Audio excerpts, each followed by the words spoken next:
All right. Good morning, everyone, and thank you so much for joining us today. Today's shir should be the Ilum Nishmas, our dear friend Menachem ben Yisrael Yaakov, my dear aunt Rivka Bas Gavriel Tzvi, as well as the Refuah Shalema to our friend Mishalom ben Sarah and to Miriam Bas Sarah. Now, we are on Perek Vav, and we're going to be working today on page 254 for those who are following along. Now, I want to do a little recap. We're talking over here in Perek Vav about 7 different arguments we can make with the person who demands a security deposit from Hashem. Right? So we learned 3 of them already. And so we talked about the absurdity of a security deposit from Hashem. So a person tells Hashem, he goes, I don't have time to do your mitzvahs and everything because I have to make a living. And so until I don't make enough of a living that I can sustain myself, then I can't do any of your mitzvahs, I can't daven, I can't learn, all those stuff.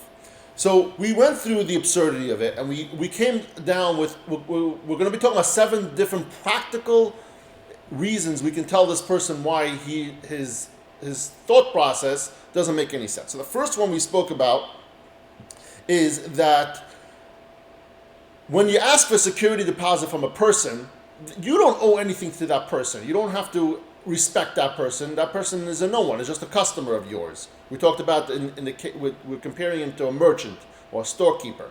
And so when you ask this person for a security deposit, you're governed with that. You can do that. But Hashem, we owe everything. We owe our entire life to Hashem. And so you can't ask Hashem for security deposit. That was the first argument we made.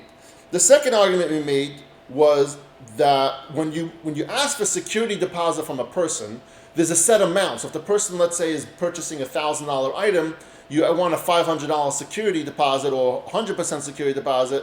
There's an amount of it. There's a set amount that we could allocate to that security deposit. But when we're asking from Hashem the security deposit, in this example of this person, are you asking for an infinite number? You're saying, I need money for myself to live forever and ever. Like, when is forever and ever? You don't know how long you're going to live. So there really is no number to base this off of. So it doesn't make any sense to ask Hashem for something that you don't even know that you're going to be able to need. The third argument we made yesterday was that we can only ask security if we don't owe any debts to anyone, right? So we said, imagine someone walks into your store and you had a business loan with him. You borrowed money from him to open your store, $50,000. This person came in to purchase a $1,000 item and you're asking him for security deposit. That's a little off. You would never do that. You owe this person $50,000 for the bank, for the business loan that they gave, that they gave you to open up this store. Forget about it. Doesn't make any sense for you to ask them for security deposit. Let alone, even if they would offer, you would still decline. Say, no, don't worry. You're trustworthy. I owe you $50,000. I'm not going to take from you a $1,000 deposit. That's what we spoke about yesterday. So on that note, on the second and third of that, Rav Av brings a story. He brings a story from the Hasidim. That one of the Hasidim said to people, B'nei Adam, my fellow people,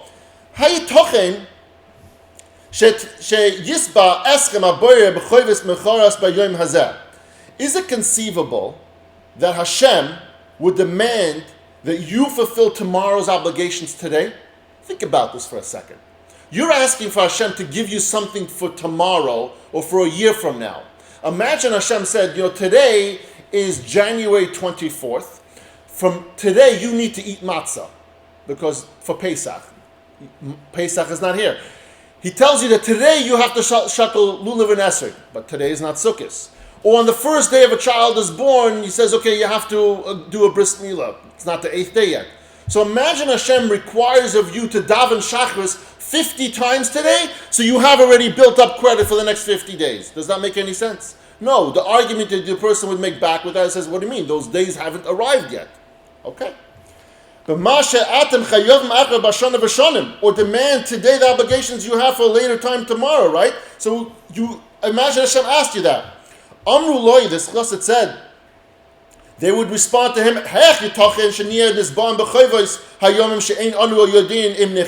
how could we possibly held accountable for the obligations of a time in which we don't even know whether we'll be alive? And we might not even have that obligation. If Hashem can't ask me to say the daven shachris for tomorrow already today, because I don't know if I'm going to be alive tomorrow. So that's what the answer would be. Until we reach that time, And then at that time, that day of, okay, now I'm mechuyev with lulav, I'm mechuyev with matzah, I'm mechuyev with shachris, mincha, mai, whatever it is. When that time arrives, okay, then I owe it and I'll do it. Avol onu chayavim avodah yedua bezman yedua. Rather, we are obligated to perform a specific service, specific mitzvah, specific deed that Hashem asks us to do in a specific time. We're supposed to do that day's service, whatever you have to do today, whatever mitzvahs are on you for today, that's what you need to do today, not tomorrow. You not do today for tomorrow. And when we arrive at a later time, we will become obligated to perform that time service. Amalahem, he said to these people, would then respond to them, likewise, Hashem, who guaranteed a specific amount of sustenance for a specific time. Example, he promises to provide the needs for each day as it comes. We learned previously in our shiurim that Hashem promised will give you your basic sustenance every single, you always have it. So he promised you that already, right? And you have the obligation to do a specific service in that time. An example, service of each day as it comes, davening, learning, mitzvahs, mitzvahs hayom if it's yontiv or whatever it is. And just as Hashem does not demand a service before its time, Hashem doesn't ask you to daven shachris today for tomorrow.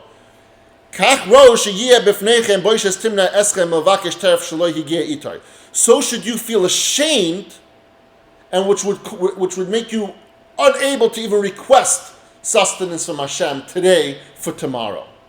So what is he trying to bring out over here? It doesn't make any sense, the same way you don't think it makes sense for Hashem to ask you to do a mitzvah today for something that's going to be mechuyev at a later date. Same way you can't ask Hashem for sustenance today for a later date. Umadua ani roye eschem mevakshem mimenu tarfei shonim bois. Why then do I see all these people requesting sustenance for Hashem for future years? Hashem, I need millions and millions of dollars. When you do not even know if you'll be alive to reach all those times, so you can ask Hashem for $10 million and $1 million a year. Who says you're going to be alive for 10 years? You even request that Hashem should supply you in advance with sustenance of a wife and children who do not even exist. You're not even married. You don't even have children yet. And you're asking Hashem already for money to support your wife and kids. And furthermore, receiving the necessary food for yourself and your future family is not enough for you. No. Rather, you insist on receiving enough money in advance to buy both food, a home, and extras. I want vacations, I want a third car, I want this, I want that. So you're not only asking for basic sustenance, you're also asking for so much more. And you want enough to last for a period of time whose length is unknown because you don't know when you're going to die, and which you're not even guaranteed to live. What he's saying is you are asking for financial security to afford anything you desire for as long as myself, my children are alive. Which in mine is a very long time, and you can't determine how long that's going to be. There's no guarantee on what that time frame is. And you live as long as you imagine. This part of the argument relates to the last two parts that he says that we don't know how long we're going to be around for. Yet not only do you not serve Hashem in advance for the obligations of the future, and this is the kicker over here at the end. He says not only when you ask Hashem, you don't have a right to ask Him for what you ask in the future,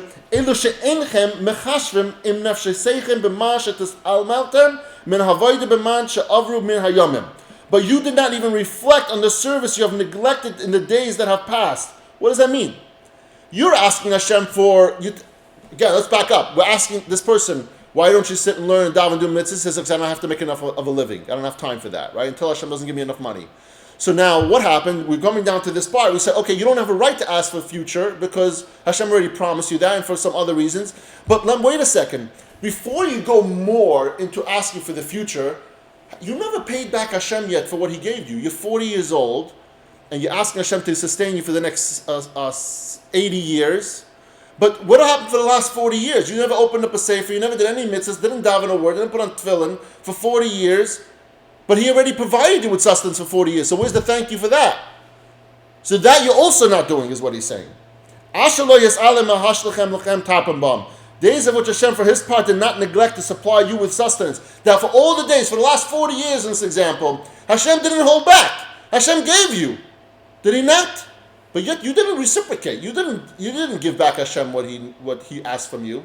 Yet now you stand over here and you're not embarrassed to ask Hashem. Says, Hashem, I need more money. I need tens of millions of dollars more to be able to live for the next 120 years. And your promise is that you're going to then have time to learn and do mitzvahs. I already gave you for 40 years. You did diddly squat. So why would I give you for the rest? So he said, he's trying to explain the practicality over here, how you cannot go about doing this. With his closing words, this chassid said to the individuals, he said, the third response to who solicits security deposit from Hashem, one may not ask for advance payment from Hashem, since everyone is already heavily indebted to him. Right? It doesn't make sense for us to ask for more when we're already indebted to him. So you're forcing him, basically. It's not that you're not allowed to ask. I just want to correct that, by the way. You can ask. You do mitzvahs, you can cry and ask Hashem for everything. It's not that you can't ask him, but aren't you embarrassed to ask him when you're not doing it, at the very least what he wants from you?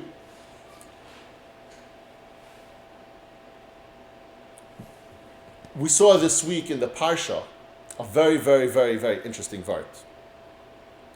It's something actually that we could all learn from, because we all go through some trials and tribulations in our life. We see this week in the Parsha, the Yidden are in Galus, in the Mitzrayim. And here comes Moshe Rabbeinu. Moshe Rabbeinu has the perfect credentials. He grew up in the palace. He has a free pass to get in and out of that palace and talk to whoever he wants, whenever he wants. Go straight to the king, straight to Parai, and talk to him and ask him for whatever he wants. So Hashem sends him and says, go and get and free the Yidden. Go tell Parai to free the Yidden. So what does he do? He goes into the palace. He tells Parai, please free my Yidden. Please free the Yidden. And Parai says, not only am I not going to free the Yidden, but now they're going to work even harder, right? So till now they had a quota of X amount of bricks they have to make every single day. They're going to still have that same quota, but I'm not going to even give them the raw materials to do. They have to go collect it on their own. The Yidden hear about this, and they're like, whoa, what'd you do? Like, here, we're supposed to be saved. And like, all of a sudden now we're getting hammered with more work, even harder work. Like, it got even worse. For a moment there, for a brief moment, the Yidden had all this hope. They saw the light at the end of the tunnel. They got excited. Moshe Rabbeinu was here to save them, take them out of Gullus. And what happened? It made it even worse. In life, we learn, and we've all had this. Sometimes we see light at the end of the tunnel, and then all of a sudden that light closes, and it gets even worse. Sometimes we think we've hit rock bottom, and then we realize that no, the bottom hasn't even gotten there yet. And so we have to understand that Hashem's plans are made in a certain way that we can't always see what's going on. And even though we see light at the end of the tunnel, it doesn't necessarily mean it's the end. And it could be we're going to get more and more pain. And so when we do get more pain, we have to always remember one thing. At the end of the day, we're not going to have light at the end of the tunnel. We're going to have full prosperity. We're going to have Hashem at the end of the tunnel. And that's what we have to understand. When we go through this pain sometimes, where we really hit rock bottom and we cry and we say that it can't get any worse, it has to get better, and it could get worse, that's the fact. But understand that hold out long enough and everything will be a lot better in the end. Mashiach will come one day, that will be the true light of the end of the tunnel, and that's the good lesson that we learned from this week's Parsha. Thank you everybody for joining us today. Have a wonderful Shabbos, and I love you all. Thank you, Avi. You're very welcome.